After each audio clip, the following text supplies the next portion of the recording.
Boom boom.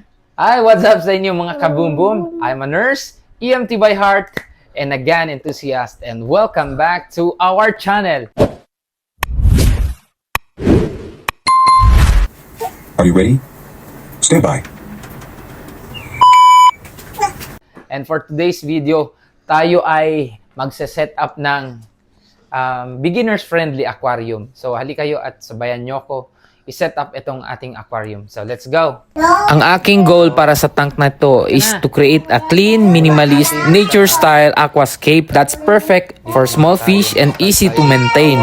I'm not a professional aquascaper, just someone who loves learning and building things step by step. And here's everything I'm using for this setup. Isang 24 by 12 by 12 inches na aquarium. Meron tayong mga natural stones na lava rock, top-mounted blue light, hanging filter, water conditioner, and isang mga aquascaping tools. And hindi mo na kailangan expensive gears. Wood kay Sir. Yan, ilalagay ko yung comment, ilalagay ko yung profile ni Sir sa ating ito. So, ilagay ko to dito. Yan. Wag natin masyadong idikit sa sa wall.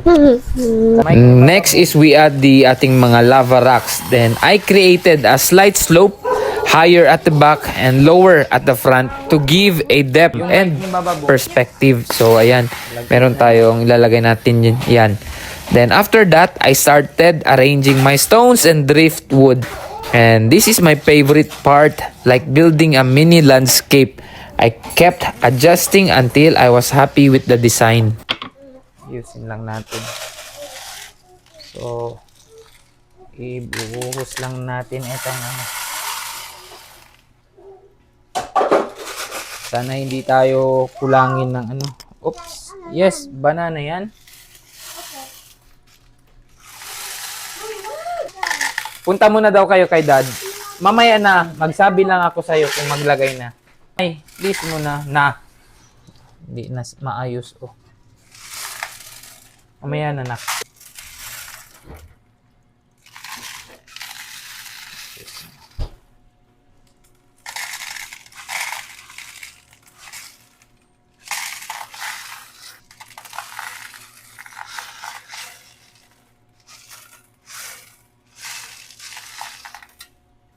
3 kilos ang in-order natin. Parang kulang natin. Pero try na lang natin ayusin.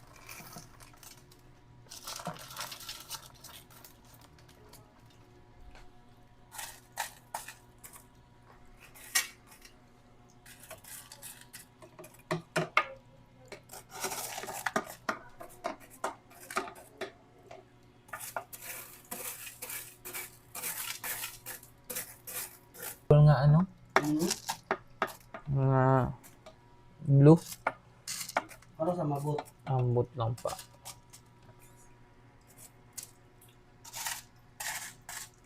Klarong puti. Kuha ko diri sa ako. Wala muna siya para i-breed. Pwede. Pero na ay oras buong yun. Pag idang namatay. So di ka ganahan sa angel fish na balloon molding. Pwede lang ba siya i-ikwan? Ito mga ay wala day ko kabalo kung pwede siya i-mix. Pwede siya i-mix sa tetra. Tetra, oo. Ang katuwa na ako sticker na siya. Naaganing gusto po na. Tapos file katong sticker naman na ito. Oo. Kuan siya, matte siya. At simulan na natin lagyan ng water itong ating aqua tank. Then to avoid disturbing the layout, meron tayong ginagamit na bubble wrap para hindi siya ma-destroy or masira yung ating layout. So ginagamit na natin ng bubble wrap and poured water slowly using the bubble wrap.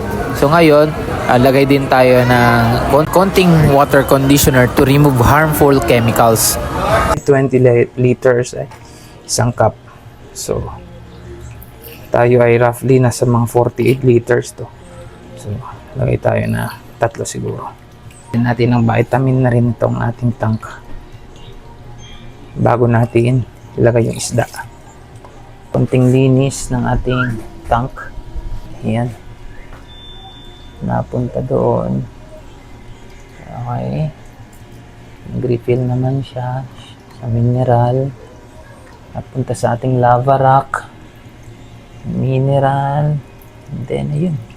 Umikot yung ating. Yan. So, ngayon, ay set up ko yung ating ilaw naman. After filling, I installed my hang-on filter and LED light. Then good filtration and lighting are very important for healthy plants and fish. Seeing everything turn on for the first time is so satisfying. And here it is, my very first DIY aquascape. It's not perfect, but I'm really proud of it. This tank represents patience, creativity, and learning. If you enjoyed this video, please don't forget to like, share, and subscribe. Comment below if you're building your own tank, and if you have tips for me. Thanks for watching, and you'll see in the next one. Bye-bye!